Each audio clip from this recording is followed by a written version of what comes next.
Hey, this is Nick Aldis, your favorite GM, former world champion, and friend of K100 despite being on probation. A few years ago, I started Legacy Sports Nutrition to sell high quality supplements made in the USA to people like me and hopefully people like you. Since we launched, code K100 is the most used promo code at LegacySubs.com, which is a testament to the listeners of this show as intelligent people who care about their health and performance with bestsellers like Test X9 Testosterone Booster and our Recovery PM Sleep Aid. I use these products myself, and so does my wife, Hall of Famer Mickie James, as well as a bunch of your favorite wrestlers. Try our stuff now at LegacySubs.com. That's LegacySupps.com and use code K100 for 10% off and to support this podcast. Okay, so AEW last night. No, it's too early to have the numbers, right? We don't get raw numbers. This is a week No, the Dynamite. Yeah, I'm looking right now. They've been ever since they changed their rating system, the way they do this. The numbers have been coming in a couple days, like a day or two later than usual, which kind of sucks. So, nothing since yeah, collision Bro, numbers. they've been coming in. They've been doing the show on Wednesday. Been coming on Friday. Mm-hmm. On non-holidays, which is Did you look at these Halloween a holiday? Go ahead. Did you look at these AEW key performance indicators that I sent? What's the Konnan. Bro, I don't listen to podcasts or. No, I sent you their documents. It's a WrestleNomics. Yeah, I don't think I saw. Okay, well, let me just give you a thing. Okay, all of the key indicators that they went over are an Olympic ski slope. Okay, Right. Like the ground, like it's just everything's gone down. Like all their key indicators, like everything. So that's funny when they kept talking about this resurgence and everything, and we get the numbers come out at the end and like, all right, that was propaganda. So, all right, so the show opens up. AEW was doing Fright Night, and so they immediately show backstage. They're showing some characters dressed up in Halloween costumes, so you know what's going to happen here. So this is Halloween. Take a wild guess, right? Let me see here. Okay, so WrestleTix listed the venue. Bro, this is unbelievable. Okay, AEW, the venue set up for 3,278 people. Okay, they couldn't even sell this out. 330 people, 3,030 people. They couldn't sell it out. Wow. Where was this at? It's in where is this at? Edinburgh, Texas, at the Burt Ogden Arena. Burt Ogden. Right. Where's Berg? No, you're supposed to say Burt Ogden. What are you supposed to say? I just said who? Who? Burt Ogden. So they opened up with a barn burner of a match. We got Darby and Orange Cassidy taking on Daniel Garcia, who's a shooter now with his shorts and his shooter shoes, and Wheeler Yuta in a trick-or-treat tornado match. Okay? Mm-hmm. So this is a typical match you'd expect from all these guys. Mm-hmm. Spots, boom. Orange Cassidy's not a bad worker, all right? But Darby sticks out like a sore thumb in these because his intensity in his offense, like the other guys just can't match it, So Cassidy hit Yuta with a soul food. What do you think about that move, the soul food? And then hit a suicide dive at Garcia and put him through a table on the floor. And then Allen put Yuta on a scorpion death block and tapped him out. Yeah. What's the name of that again? The soul food. But they spell soul SOLE. Right. Because he sticks his foot in the side of his face and it's soul food. Right. After the match, it's Halloween, so guess what Cassidy did? Threw candy to the crowd. Yay! What did you think of this? I just do not buy Daniel Garcia or Yuta being part of their top heel faction. It's like the only guy I like here is Darby. Nothing against Orange, but he seems to have lost a lot of steam. Right. Especially like the conglomeration gimmick too with the I don't know. Yeah, but I think we're going to see a lot of Yuta and Garcia together. So Hook was shown arriving backstage and said he's the underdog in the four-way match later on between Lashley, Ricochet, and Samoa Joe. And he said he was having his hands full, but he wouldn't have it any other way. And he spoke of trying to earn a shot at the AEW World Championship. And he took off his shades and looked at the camera, telling Joe that he would do what he could to keep Joe out of the AEW Championship match. Hook said Joe showed the world who he really is, which is something Hook already knew. So not a bad promo for the kid, actually. But well, my problem is that, and I hate to say this because he's a cool guy, is like they try to push him up like he's some tough guy. When I think tough in that promotion, I think Samoa Joe, MVP, Lashley. You know what I'm saying? Like, right, I do. Tough is not. You know what I'm saying? right. So the so they go backstage and Don Callis is speaking about the Don Callis Family Summit. Okay, and he spotted the Young Bucks coming to the ring for their next match, and he called them into the picture. And Callis told them that it's criminal what the company's doing. By the way, Don Callis they finally gave Don a lot of stuff on this show, right? Right. So he says criminal what the company's doing to them, and Callis recalled the Bucks saying they would never join his family. Callis said that was before, and asked him to think about it, and told the Bucks to check out the new video that the video that he made for their entrance. All right. So they come out, and it's their old entrance video with Callis giving them a big introduction. Right. So Callis introduced them. The pyro shut off, and they acted like they were scared, but they were selling like they're down in the dumps, because they don't have any money for it. Like I said, the whole gimmick that the Jacksons are doing is absurd, but it's at least they're invested into the storyline, and every week they do something with it. So I think it's entertaining. It's different than the same old Bucks, basically. Right. So like remember when they did back when Baron Corbin was broke? Yeah. And it was absurd. And he was all, but they just invested so much into it, even the absurdity. But it was interesting, So, yeah, he was like ungroomed and yeah. Right. It's just funny, I laugh. So this match has Matt Nick with FTR and Cash against Luchasaurus, Jack Perry, and our boys Jet Speed, who Tony just loves to death. He does a mega show. There's Stokely sat in on commentary. Now the gimmick of this match is that they're all everybody's against each other. Yeah, because I thought that when they made this match last week, it sounded like they were making it an 8-man tag. But this was everybody. No, everybody against everybody. Yeah. Right. Okay. I thought they were making it because it was a number one contenders match. Right. Okay. So this is, I'm sure if you're an AEW fan, this is the type of match you love. They just did all their the spots looks to me they look ridiculous because whenever somebody takes a bump or is on their hands and knees, that was like a spot for somebody to run and jump off the back like multiple times. Like how many times they do that? It's guys are like on their all fours, and it's just everybody's always. It's just like when you're playing a Super Mario and just bouncing all over the place. That's what it looks like. I'm not a fan of this. I'm not really a fan of Dax and Cash being in a match like this because they made it. They were just doing what these guys were doing, but they're selling, and their offense is just looks more polished than the rest of these guys. But in the end, FTR hit Knight with the Shatter Machine and Hard Repair. They bro like this. When the somebody was talking about the other day that like how AEW matches like have just too many false finishes. Okay. And like one of the false finishes was they gave the Kevin Knight hit the kitchen sink. Like they hit him with like 3 straight double team moves that would have like killed anybody, and he just they didn't make a save. He kicked out, and I was like, this is too much, guys. That this guy's not that tough, right? But they won, and FTR now is going for the tag titles against Brodito. So what do you think of this match? Here's for the Brodito. Even though it looks choreographed and they do goof, I like these type of matches because they're lucha centric, and they were just going back and forth and back and forth. There was no rest hold, no stopping. It's just constant action. I like the creativity.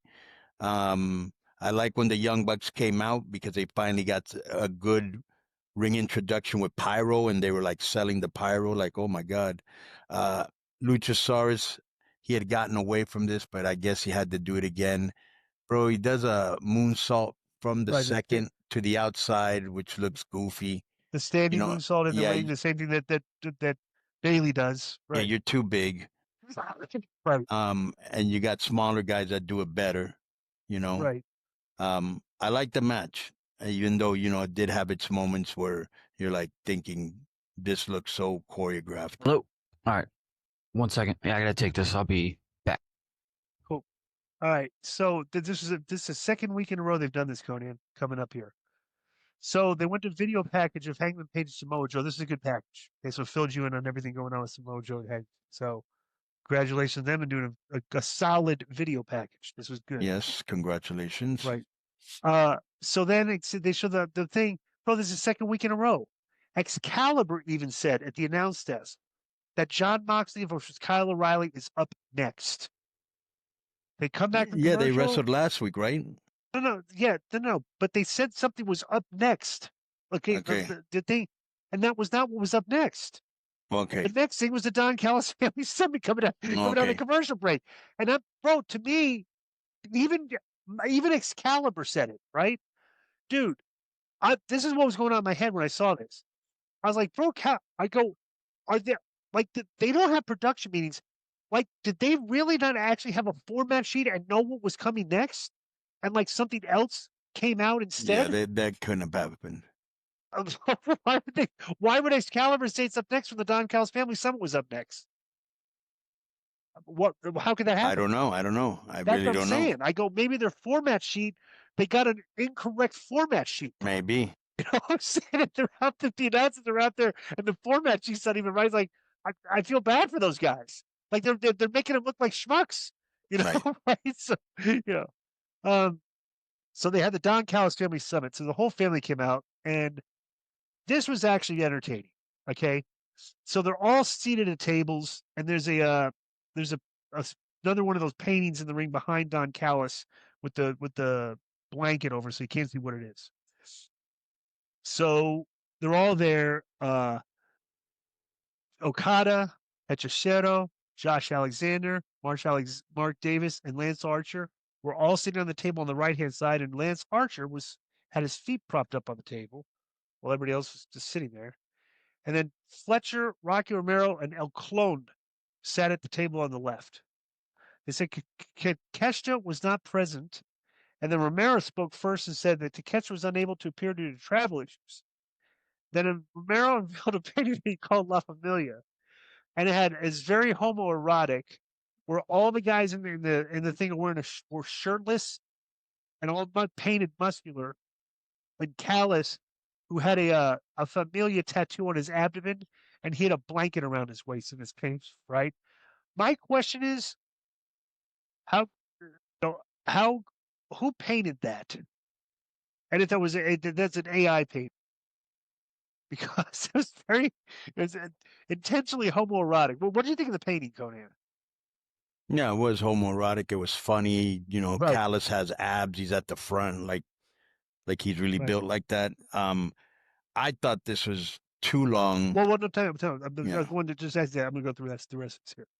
So Alexander actually set up a video package. So they went to the screen, and it was just a video package of the family to get they didn't need this, right? So then Fletcher read through an oath that he said all the members took, but it was interrupted by Takesha's ring entrance. So Takesha comes out with his belt. He gets in the ring, staring right at Okada. Callis tried to calm him down. Then Okada stood up. Then Callis stood between so Takeshita and Okada are face to face with Don Callis in the middle of them, front and center, with everybody seated in the tables behind, right? Callis says how the family succeeds, and he said they do so by listening to what he wants. And Callis told Takeshita that he wanted him to shake Okada's hand. The crowd started chanting no, and Takesha's facials were very good here because he was very serious, and he was staring down Okada. Okay. Okada told Takeshita not to listen to the morons that were saying no. Then Callis told Takeshita that this is about his honor, and then asked him to shake Okada's hand. So finally, Takeshita does offer to shake his hand. Okada sticks his hand out, teases the handshake, and turns him and gives the middle finger to Takeshita. Takeshita tries to go at him.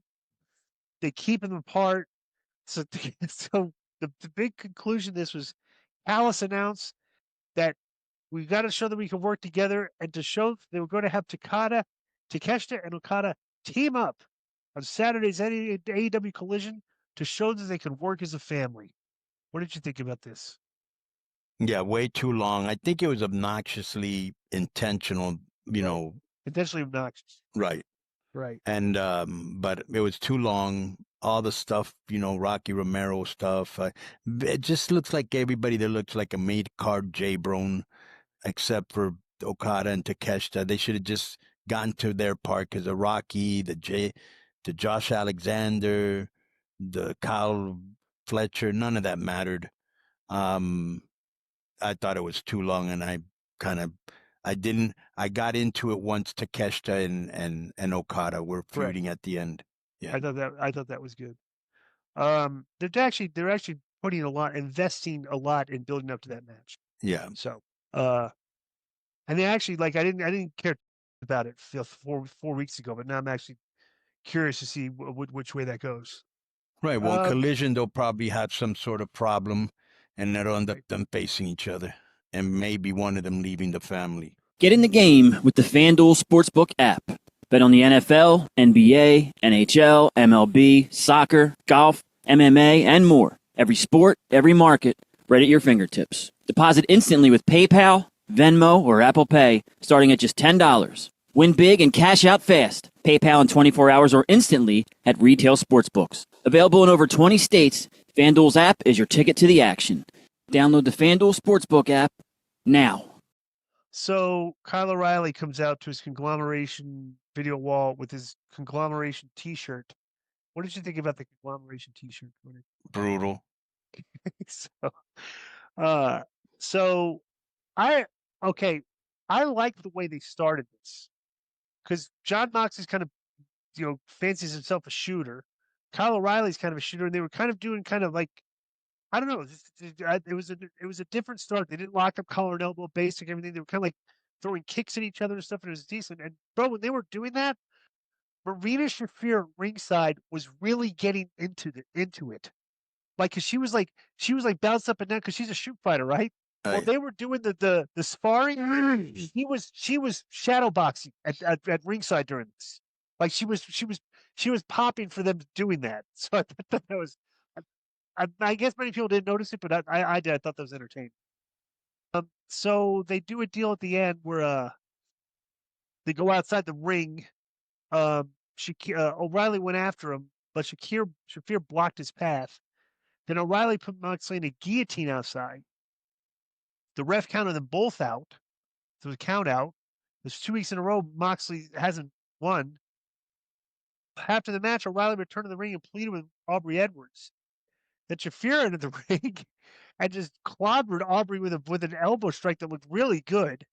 And then out of nowhere, Kyle O'Reilly actually sold it almost as a shoot. He was because it looked like she clocked him for a shoot. Good sell by Kyle, and out of nowhere, Castagnoli came in and gave him the running forearm. So then they started putting the boots to them. Then Roderick Strong ran out for the save, but then they got the better of him. And then Wheeler Yuta and Garcia ran out to help the Death Riders. Then Darby and Cassie ran out. Then Briscoe ran out.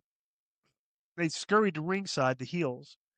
Then Darby got a mic and spoke briefly before handing it to Briscoe, who said he and his crew came up with the perfect solution to their issue. Briscoe said he would let Cassidy say what they had planned. And Cassidy acted bored like he didn't want to say it. Then Briscoe asked him again. He gave him the mic. Cassidy sighed and said blood and guts, in that tone of voice. And Moxley responded with a look of shock at ringside. So they're going to do blood and guts. What did you think of this and the post match? Was not a fan of 2 weeks in a row countouts. There was a part that I thought was funny when Moxley got opened up under the eye, and the referee went to check on him, and he was like, "Get off me." Right. I did like one time when Mox went for the pile driver, and Kylie reversed into a triangle choke. Right. That was really well done. Yeah, they did some good shoot. Right. Yeah, they did some good stuff. Yeah. I just didn't like the finish. I did like the aftermath though, but I did not like. Dude, I do not know why they keep thinking that Briscoe is the lead guy on the mic. in this. Yes, because they think he's funny. That's what. I just, bro, his I just told you. promos. Yeah, I know they make it. Don't you think his promos just sound like indie-ish? Kind of like I Yes, don't know. yes, Yeah. but bro, as long as Tony and the fans like it, they don't get. They Right. don't let anybody else talk except him. He says a lot of goof. Right. That they like. That fan base thinks that's a good promo. Right. Where's MJF making a movie? Yeah. Okay. Yeah. So they come out of the break, and Monet and Statlander are fighting in the backstage area, while three people in the Halloween costumes are standing in the background watching. This is this is why Mercedes is like the top girl on that show. Her body language and her intensity when she's doing the beatdown back here on Statlander. She's very good at this. Like she knows that she has to, like she was very like pulling her by the hair and stuff and thing, like just good. So, she looks like she knows when to turn it on when she has to, and this was good. So they fought into the arena, and then Statlander tossed Monet into the apron. Then Athena came out and pulled Statlander off the apron and rolled her inside the ring, and Monet hit a backstabber on her. Then Athena followed up with the move called the O face, which is the stunner off the top rope. And then Monet put her in the statement maker, which is that choke out finish that she does. And then Willow Nightingale, Harley Cameron ran out and made the save. Right, it's kind of like the crippler crossface, right? Yeah, right. What'd you think of this? It was good. Yeah, Monet did a very good job here with the with this. I thought it looked good. Most of the brawls in that show did not look good. This looked good. So they did a video with Bandito meeting his grandmother in San Antonio last week and said that he drove 12 hours with his grandma, and this would be her first time watching him wrestle. His grandma spoke in Spanish so that everyone tells her that Bandito is the best wrestler. And then highlights there of Bandito facing Okada while Bandito's grandma watching the crowd. What did you think of the new character, Bandito's grandma? Yeah, not a fan. I wish somebody would have clotheslined her. So Jamie Hayter and Queen Aminata versus Julia Hart and Sky Blue in an AEW Women's Tag Team Title Tournament first round match. So for their entrance, dude, so Julia Hart and Sky Blue, like they showed them like standing next to each other, right? And dude, they're supposed to look like, their gimmick is like dark and evil looking, right? Right. Tell me this doesn't look like. They looked like they were getting ready to crack a smile. They're getting ready to laugh. Yep. That's what their facial expressions looked like to me. Like they were trying to be serious looking, but they looked like they were going to start cracking. Yeah, like they're cosplaying in the mirror. Right. So, Hayter fought hard to ringside. Cameron missed it because Thekla rolled out from underneath the ring and hit a move on Hayter, but they missed the shot. So they showed on the replay that she came out from under the ring and hit her with a whatever that move is that she does. Then inside the ring, Blue hit an Uranagi on Emanata and pinned her. So Julia Hart and Sky Blue went over, and then Thekla and them celebrated up the ramp. What did you think of this? Well, Jamie Hayter's just way better worker than all three, Right. the other three, but they did try hard. Right. It was better than I expected. Correct. And the finish was a little sloppy. Right. I did. You're right. This was. I looked at the people involved here, and I was saying, like, Hart, Blue, and Naminata were not bad in this. Right. But I was thinking that they would be that Jamie would just make them look bad because she's so good. But she just, like I said, she is better, but she didn't show these girls up this time. Right, she didn't. Right. Right. So Tony Schiavone had a Phantom of the Opera mask backstage and interviewed Megan Bain and Penelope Ford. Penelope Ford's hurt. Yeah, do you like how he was wearing a Phantom of the Opera mask, the half of it? Yeah. Schiavone noted, so Penelope Ford said she's hurt, and the injury occurred when she performed a. This is kind of funny. So Schiavone noted that the injury occurred when Ford performed a moonsault to the floor, which is like, yeah, you can get hurt doing these moves. It's like now her UCL is out, and she's out indefinitely. So Bain said any woman who wanted to make history and build an empire should step forward. and she said he would decide who was worthy to stand beside a god. So Marina entered the picture, face to face with Bane, saying, "Don't worry, I'm listening." And John Moxley showed up in the background and said, "Whoa, these two together? Look out!" What did you think of Moxley walking up and then doing that at the end? Is that necessary? No. I do like that team though. Marina Shafir and Megan Bain. So, by the way, don't worry, I'm listening. Did you hear that? She said 4 words, Marina. That's 4 more than she says like in 2 months Right. on that show. Yeah.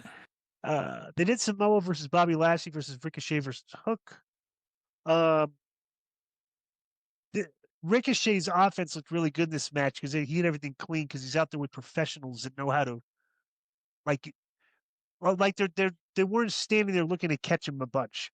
They Right. actually let him hit him with like he did one of those flips out of the ring, and Joe like actually turned like he was trying to get away, but he hit him in the back of the shoulders and knocked him down. And like look that's how these guys are supposed to look.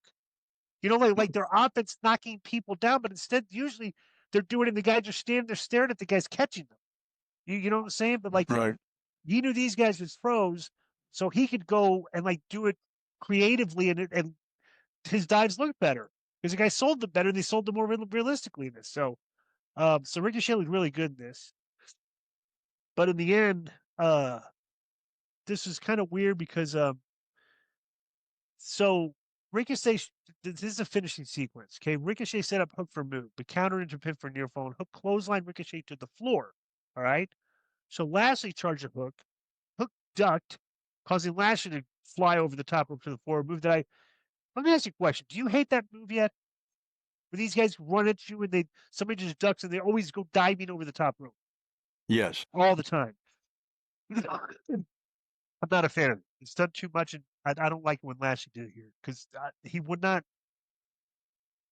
It's very difficult to jump over the top rope, and the fact that guys do it so many times is just not realistic, right? So Ricochet hit Lashley with a chair from behind while Lashley was on the apron. Lashley no-sold it, turned around, this is back to the inside of the ring, and went after Ricochet. Joe put Hook in the Coquina clutch, and the referee screwed up here. Okay, so Joe has Hook in the clutch. Okay, in the ring. Lashley turns around and sees it. So Lashley comes running into the ring. Okay, but he stopped and kind of stood up on the apron and then kind of started getting the ring, and then they tapped out. I think the referee was supposed to tap him out before he got there. But like, look, that was very weird on the finish. Did you notice that? Yes. Where Lashley just kind of stopped Mm-hmm. instead of making the save, it just like I don't. The timing got goofed up there. So after the match, Lashley picked up a chair and shakes Ricochet to the back. So then a graphic listed that Hangman Page versus Samoa Joe for the AEW World Championship for Full Gear while Joe strutted the ring. Then Hobbs and Shibata came out to celebrate. Then Tony Schiavone entered the ring, still wearing his Family of the Opera mask, and called for the Halloween Havoc crew to come out with the contract. So the 6 people dressed up in Halloween costumes come out. Then Joe told Schiavone he wanted to make sure it was the safest environment possible when he signed the contract. Joe told Hobbs and Shibata to make sure they were safe, so they beat up all the costume men. And they held the man dressed in the Stay Puft Marshmallow suit and his hat. So then, because that's when Hangman Page, bro, this is a throwback to an angle in 2021. They did a callback here, okay? Joe unmasked him, and it wasn't Page. So Joe signed the contract. So Joe said Page apparently wasn't so creative this time. Then Schiavone stood on the floor and said the AEW World Championship match was official. So celebrations were in order. They called for a toast. Then they started grabbing beers, started drinking them. Then Schiavone entered the ring and touted the match that mentioned Page and Cowboy. And then said, "Long may he reign," in a different voice. Hangman unmasks the Phantom of the Opera mask, and it's not Schiavone, it's Page. He took out Hobbs and Shibata with kicks, and then slammed a bottle over Joe's head, and then hit him through the buckshot lariat, and then mounted Joe threw punches until the referees pulled him off. What did you think of this finish, the aftermath, the match? I thought everything was good in this. Good way to end the show. Right? Good action. Mhm. you know, afterwards, Joe signed the contract for the world title thing. He thought, like you said, Adam Page was a Stay Puft Marshall man, but it was, Right. but actually he was dressed as Tony Schiavone as a Phantom of the Opera, Right. which what I was reading on Twitter, I guess Tony Schiavone wore that outfit in the past at Halloween Havoc. Oh God. Yeah. Oh no, listen to this. Okay, let me read you Pal's POV. The outcome of the match was no surprise. He lost me when Joe held up Hook and had to hold him while Lashley ran the ropes. I enjoyed the post-match angle, but was also looking back and forth between my laptop and my television. So I'll have to give it a second watch to see how well they pulled off the Schiavone and Page switch. For those unaware, Schiavone wore a Phantom of the Opera mask at the Halloween Havoc event in 1990. Right. So I read that on Twitter. 35 years ago. Yeah, right. Like, who's going to remember that, right? Right. That shows you how old Tony is. He's Right. right. That's interesting. I thought Lashley looked great here. I thought the people were really into it when Samoa Joe kind of pounced Ricochet and he rolled out of the ring, and then him and Lashley faced off. Mm-hmm. That was really good. People Right. wanted to see that matchup. Right. I thought it was good. All right, so let me give you my top 5 of the week. What do you think of the show overall? I'll tell you my top 5. The things I liked were in my top 5. I guess those are my Okay. top 5. Okay. All right, so my top 5 of the week. I got 6 here. I got to for honorable mention the Drew's promo. Not because there's anything particularly great, but I just like the way he speaks, and he always cuts a good promo. Okay. Right. Number 5 is the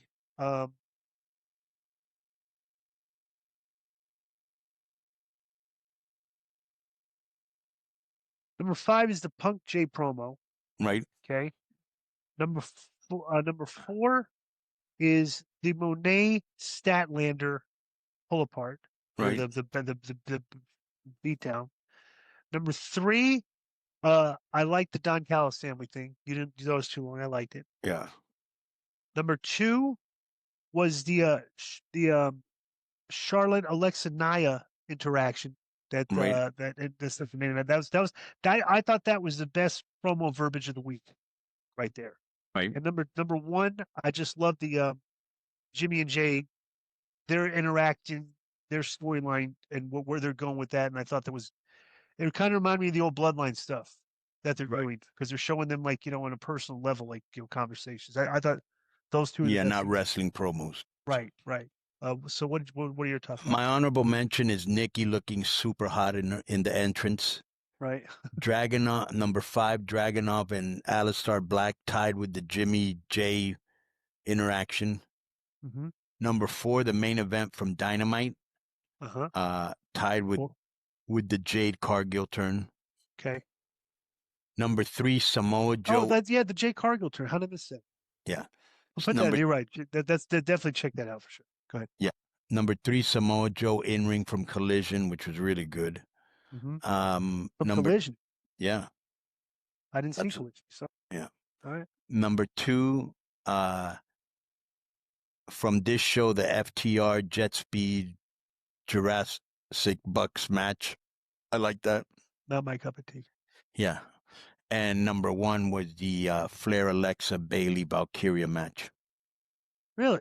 Yep. So we kind of did. Interesting. So there's actually, if you combine both of our stuff, there's a lot of stuff to go watch back. Right. Yeah. Mm-hmm. All right. So that's been our TV reviews. Enjoy the rest of the show. Boom. Yo, what's up? I just want to thank you guys for watching this clip. Don't forget to hit the like button, leave a comment, and subscribe. And join our YouTube membership for hours and hours of exclusive, unedited, uncensored content. And being a member will help you get involved in our upcoming live streams. Thank you for your support. Thank you for riding with us. I know you got a lot of other podcast choices, be it wrestling or other ones. And thank you for picking us. Boom.